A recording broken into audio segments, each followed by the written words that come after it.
Vamos lá. Bom dia, pessoal do terceiro ano do ensino médio. Sou Lindenberg, aqui com a apostila de filosofia.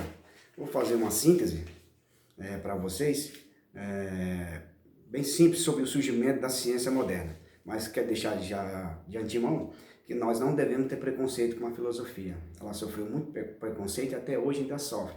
Para que serve filosofia? Por que estudar filosofia? E qual a sua finalidade? E vocês vão aprender no decorrer de estar lendo a apostila, que vocês vão observar e descobrir que muitos desses pensadores que falaram sobre a ciência são filósofos. E eles nos trouxeram grande contribuição. Deixar bem claro que essa apostila vai estar falando a respeito, por exemplo, no primeiro momento da igreja, da época medieval, era o teocentrismo. O teocentrismo como fonte infalível do conhecimento. A igreja sob o centro de todas as coisas. Teo, Deus, centro, centrismo, centro. Deus era o centro e não o homem. E as verdades da igreja eram inquestionáveis. E muitos filósofos aqui vão temer a inquisição da igreja e vão voltar atrás nas suas concepções científicas de investigação sobre o conhecimento. Surgimento da ciência, pois é a crise do pensamento medieval.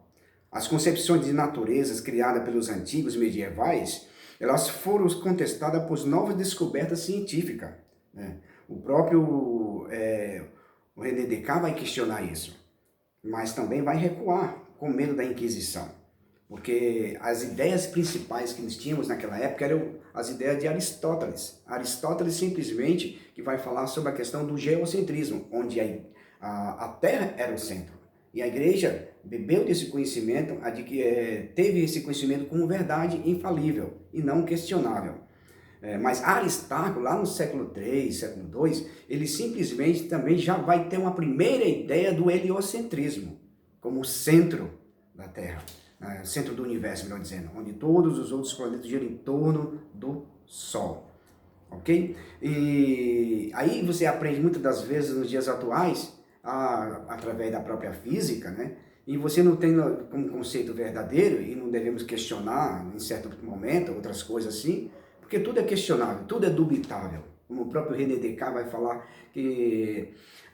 do seu discurso do método, né? Dúvida metódica, dúvida hiperbólica, duvido de tudo, duvido da minha própria dúvida para chegar às verdades indubitáveis, daquilo que eu não posso realmente duvidar. E você vai observar que Aristarco, esse pensador, já tinha uma ideia de heliocentrismo como o Sol sendo o centro, né?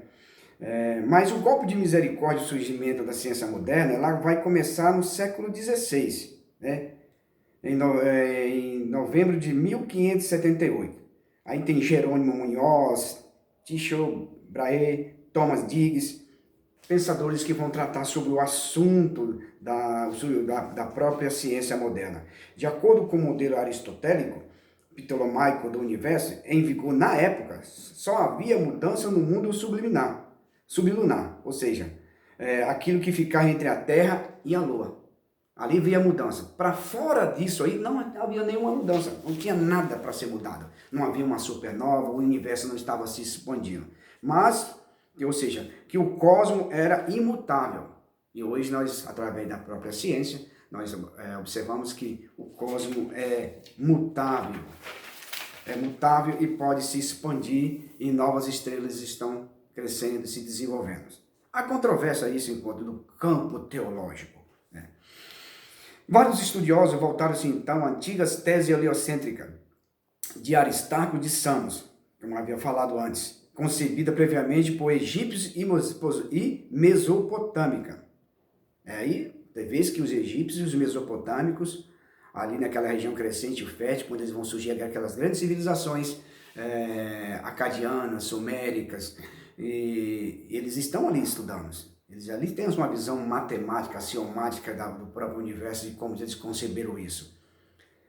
E outro, como o Nicolau Copérnico, que por meio de cálculos matemáticos feitos com base em observações do céu, ele chegou a um modelo de mundo em que os planetas, incluindo a Terra, rodeavam o Sol. Ou seja, o modelo agora deixou de ser o modelo geocêntrico, e sim passa a ser o modelo heliocêntrico. Copérnico, porém, não tornou público o seu modelo, porque ele simplesmente era um cônico da própria igreja e não queria entrar em atrito ali com a igreja. Ou seja, o cara arregou, ficou com medo de morrer por conta da Inquisição. Que essa sua obra só foi publicada em 1543, ano da sua morte. Tá? Pois bem, a noção de finitude foi contestada por heliocentristas como Thomas Digges e Giordano Bruno. Ou seja, o universo não é finito, o universo é infinito. E essas teses vão ser discutidas por Giordano Bruno e Thomas Digges.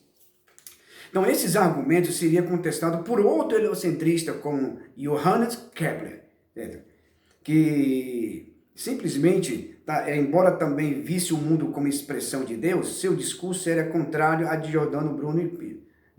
Para Kepler, o universo refletia, sim, a harmonia e a ordem divinas, mas traduzida pela matemática.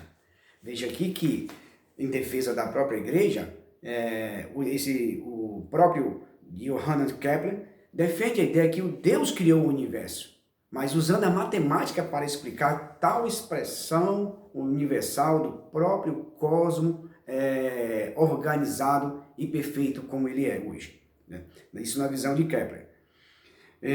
Outro expoente, por exemplo, então em 1609 aconteceu algo inesperado, ou seja, a invenção da luneta por Galileu Galilei, que chamou de óculo. O aparelho só receberia o nome de telescópios em 1611, uma revolução, ou seja, para estar investigando o próprio universo. Como o cálculo, Galileu passou a procurar no céu a prova de que a Terra não era o centro do universo. Conseguiu isso ao descobrir 4 das várias luas de Júpiter. Ou seja, a investigação, a experiência, através da sua luneta, vamos dizer assim, do seu óculos, do seu telescópio, ele passa a investigar o próprio cosmos e descobre simplesmente aqui mais 4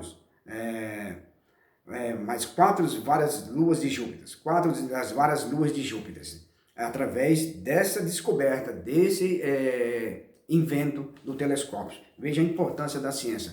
Quer dizer que a própria Bíblia ela não é contra a ciência, mas ela mesma usa a própria ciência para comprovar suas próprias teses teocêntricas ou teológicas da própria existência de mundo através do próprio Deus. Mas isso aí é uma outra história para discutirmos posteriormente em sala de aula. Outro método científico foi de Galileu e Bacon. Simplesmente o método científico de Galileu está assentado em 3 princípios básicos, né? Outro pensador. O primeiro deles é a observação imparcial dos fenômenos naturais. O segundo princípio do método científico de Galileu é a experimentação. Primeiro, observar. Segundo, analisar os fenômenos. Experimentar. A ciência trabalha muito com a questão da indução e dedução. Induzir e deduzir. Observação e experimentação. Veja que o que nós aprendemos hoje está muito anterior e às vezes o aluno tem um preconceito com relação à filosofia e esquece de analisar os conhecimentos anteriores para aprimorar a sua própria visão de mundo.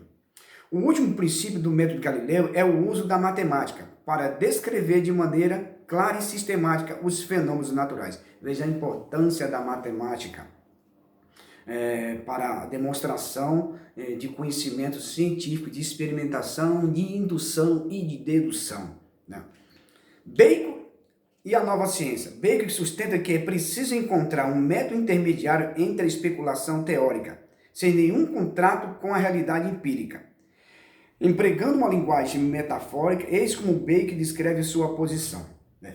Aí essa posição de Bacon, vocês dão uma olhadinha mais a respeito de como ele analisa isso. Porque o cientista, segundo Bacon, deve trabalhar como as abelhas, servindo de um procedimento sistemático para o exame dos fenômenos da natureza. Veja o formato de como a abelha trabalha, formando toda a sua colmeia passo a passo. Isso não vem de um dia para o outro. Isso demora muitas vezes semanas, meses para constituir toda aquela colmeia.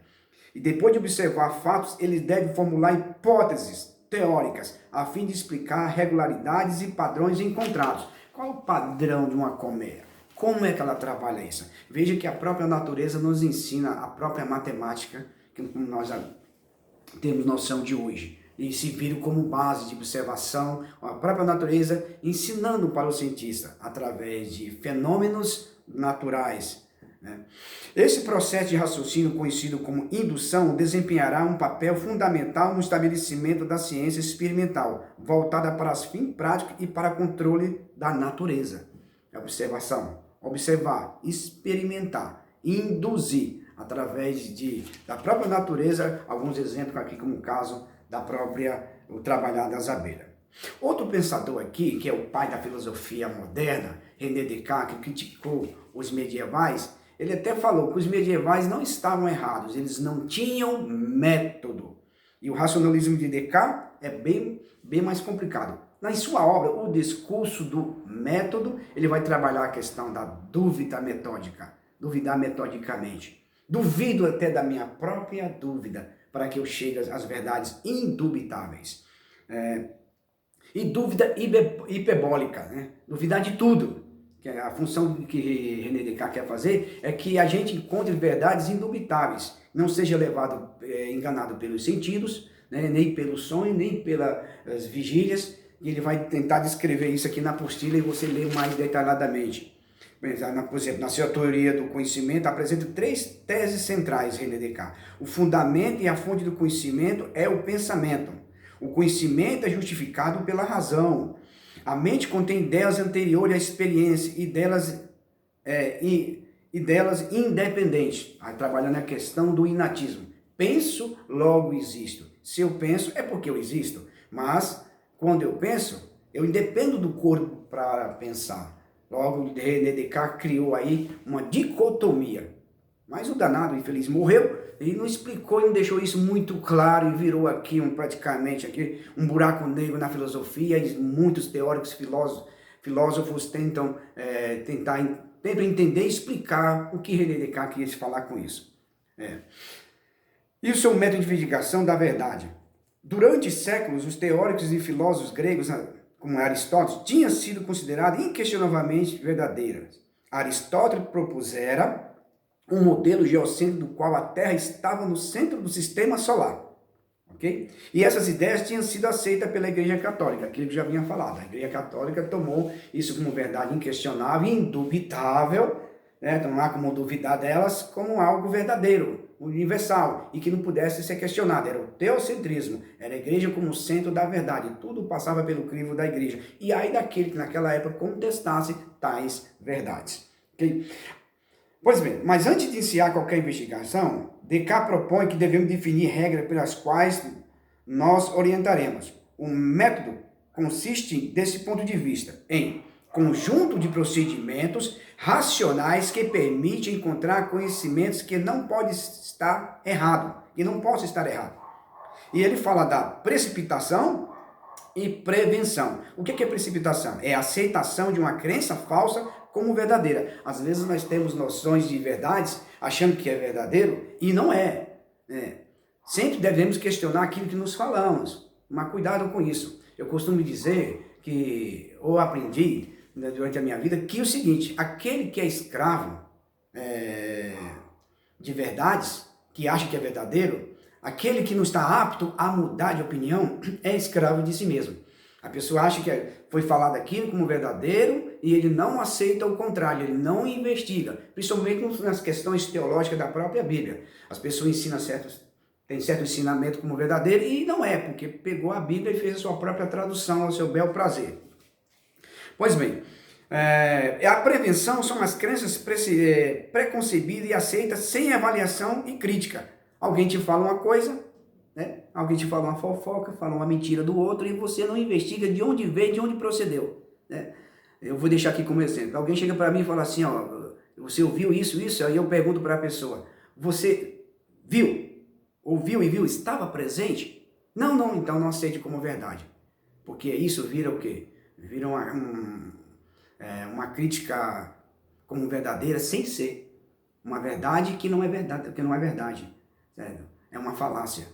E assim se espalha o mal, né? Como a questão dos próprios fake news que nós hoje no Brasil sofremos muitos e o mundo todo. Mas Descartes toma como modelo de conhecimento científico baseado na matemática. né? E em especial a geometria que ele achava praticamente, vamos dizer assim, infalível na época. A evidência, primeiro, ele vai estabelece 4 regras bastante simples, René Descartes, no seu discurso do método, para chegar às verdades indubitáveis e verdadeiras. A evidência consiste em aceitar como verdadeiras somente as crenças que não levantam quaisquer dúvidas. Então é verdade, isso é evidente. 2 vezes 2 é 4. Não pode ser 8. A mesma maneira que 2 vezes 8 é 16. E como se chega a essa linha de raciocínio? Multiplicando ou somando 8 2 vezes. Ou o número 2 somando ele 8 vezes. Você chega a uma verdade. É uma explicação mais, vamos dizer assim, analítica do que sintética. Em vez de você só gravar que 2 vezes 8 é 16, mas explicar como você chegou a essa linha de raciocínio. Bem simples. A outra coisa, a divisão ou análise. Recomenda que cada problema a ser investigado seja decomposto em parcelas mínimas. Então, vai dividindo por partes tudo aquilo que te falarem, tudo aquilo que você acha que é verdade, vou verificar, vou analisar se realmente isso é verdadeiro, né? Se realmente aquilo pode ser considerado como verdade, ou não uma falácia, ou algo que seja falso. Depois, a ordenação, ou síntese, consiste em estabelecer uma organização entre vários elementos dos problemas, a partir das mais fáceis para as mais complexas. Vai pegando cada ideia mais simples, analisando, até chegar às ideias mais complexas, para que você chegue a um determinado valor de verdade. Isso realmente é indubitável, isso é verdadeiro. A outra é a enumeração, ou revisão. Consiste em revisar diversos elementos do problema, a fim de verificar se algo foi omitido ou esquecido. Enumerar é importante. Isso, se você perceber, o discurso do método cai muito bem nessas teses que as pessoas trabalham nas faculdades, nas pós-graduações, etc. Nos TCCs da vida, né? Enumerar, organizar, que você não possa esquecer nenhum item, e assim você não pular uma verdade que é considerada verdadeira e você não observou, tá ok? E outra coisa que René Descartes trabalha é a dúvida metódica. Considerar como fato falso tudo aquilo que possa ser posto em dúvida. Então, colocar em dúvida, e o ato de duvidar é muito importante. Por isso, ela é chamada de dúvida metódica, para que você duvide de uma maneira que você chegue às verdades indubitáveis. Ok? Outra coisa que ele vai falar é os sentidos. O nosso sentido nos engana? É verdadeiro? Eu posso simplesmente acreditar nos meus sentidos? Se nós observarmos, por exemplo, da questão da refração usando a física, então quando você introduz uma vara na água, ela muitas das vezes da refração do sol, ela parece que está torta, mas não está. Logo, o sentido nos engana. Então, o sentido pode ser considerado como verdadeiros ou como falsos. Tá? Então, ou seja, o método investigativo da dúvida é importante. Tá? Ele vai falar até mesmo do sonho. Suponha-se, contudo, que possamos estar enganados quando pensamos estar diante de casos indubitáveis, de crenças verdadeiras justificadas através dos sentidos. Então, posso justificar como verdade os meus sentidos? Quem modifica quem? Eu modifico o objeto investigado ou o objeto me modifica? Né? Pois bem, e os sentidos, essa questão da consequência do argumento do erro dos sentidos é muito importante, ok? Para nós tentarmos compreender se eu posso confiar ou não nos meus sentidos.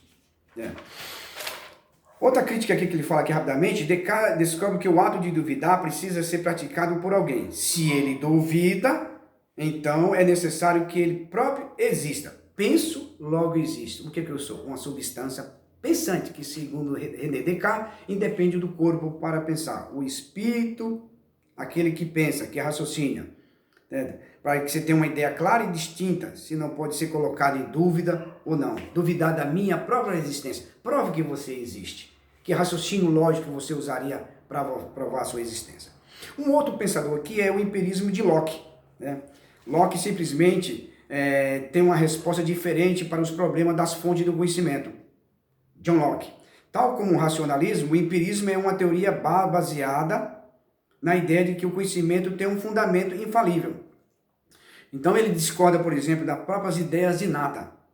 Ou seja, nossa mente é uma tábula rasa. E tudo que nós aprendemos e conhecemos e sabemos hoje é a partir de experiências, né? Ele fala o seguinte, o conhecimento, o empirismo de Locke é resumido em 3 teses. Não há ideias inatas anteriores, que é a ideia do inatismo do próprio Platão, né? Mundo inteligível, mundo universal e mundo sensível, mundo das sombras. Que em algum momento da nossa vida nós esquecemos do verdadeiros e então estamos aqui presos simplesmente no nosso corpo, que é o cárcere da própria alma. Que era para se libertar e precisa voltar ao mundo das ideias universais e verdadeiras. Né? E depois fala, o conhecimento depende da experiência. Então ele defende a ideia de experiência, de você investigar, e não de ideias inatas que você já tem um certo racionalismo de ideias na sua cabeça. Eu posso estar aqui, meu carro está lá fora, eu tenho um racionalismo tão puro que ele pode, que eu sei que está lá, mas eu tenho certeza se ele está sendo multado por alguém ou não. Com certeza sim, com certeza não. São ideias inatas que eu já tenho na minha mente. Né? Ele questiona justamente essas ideias inatas. E crítica ao ceticismo. É o conhecimento possível? Enquanto o cético defende que não podemos ter conhecimento, porque tudo pode ser colocado em dúvida. Se tudo pode ser colocado em dúvida segundo o cético, então não há conhecimento. E como vai resolver essa situação? Mas ele propõe, sim, embora que muito conhecimento pode ser colocado em dúvida, mas a experiência nos traz conhecimento, sim. Se tudo pode ser colocado em dúvida, então não há conhecimento, então para que fazer experiência? Se for assim, como é que vai acontecer com o conhecimento que nós temos hoje? É verdadeiro ou falso o coronavírus? Não sabemos, mas a ciência está aí para demonstrar. É através da experiência que está sendo demonstrado tal problema que nós estamos passando hoje. Pois bem, outro tópico aqui, rapidamente aqui, é a questão que ele vai estar falando, a questão da tábula rasa, né? Que você não tem nada, as ideias e nada, que você simplesmente passa, simplesmente ter essas ideias a partir da própria experiência. E aí a questão da ideia de Deus não é inata. Ele vai questionar aqui, John Locke, a questão de Deus não é inata. Existe hoje na ciência, já com alguns chamam de pseudociência, que existe já no próprio DNA certos números que correspondem ao número de Deus, né? Ou seja, um software do próprio Deus no nosso próprio DNA. Ele vai questionar isso porque se Deus existisse já uma ideia inata, todos acreditariam em Deus, mas nem todo mundo acredita em Deus. Fato é que existe aí, no caso, os ateístas, os ateus que não acreditam em Deus, né? Logo, a ideia de Deus você pode conceber a partir da própria experiência que você tem. Eu não vejo Deus, mas eu sinto Deus. Uma outra questão para nós estar trabalhando depois, ok? E ele vai trabalhar a questão da sensação e reflexão. Como é que ele define a sua experiência, John Locke? A sensação ou experiências externas são os dados obtidos por meio dos sentidos. A reflexão ou experiência interna são os processos internos da própria mente. Aquilo que eu sinto e aquilo que eu penso. Veja bem que como nós aprendemos o conhecimento? Quais são as faculdades do intelecto? Razão, percepção, juízo, né? E você, através disso, você passa a descrever o próprio conhecimento através das próprias faculdades do intelecto. Mas também, principalmente, dos nossos sentidos. Você tem a visão, você tem a audição, você tem o olfato, você tem o paladar, você tem o tato. É através deles que nós aprendemos, adquirimos o conhecimento. O rádio, a televisão, o celular, adquire como, não é que ele adquire o conhecimento, como eles captam o conhecimento? Através de ondas, através de antenas, micro-ondas, radiofrequência. E assim, esses equipamentos adquirem captam o conhecimento do mundo, né? Mas nós captamos o conhecimento através dos nossos 5 sentidos. Bom, pessoal, muita coisa, senão o vídeo fica muito longo. Espero ter dado uma explanada para vocês e vocês tenham entendido esse capítulo. Veja só que foi um capítulo todo, praticamente, é pequenininho, né? A matéria de filosofia, tá ok? Um abraço, Deus abençoe a todos. Tamo junto aí.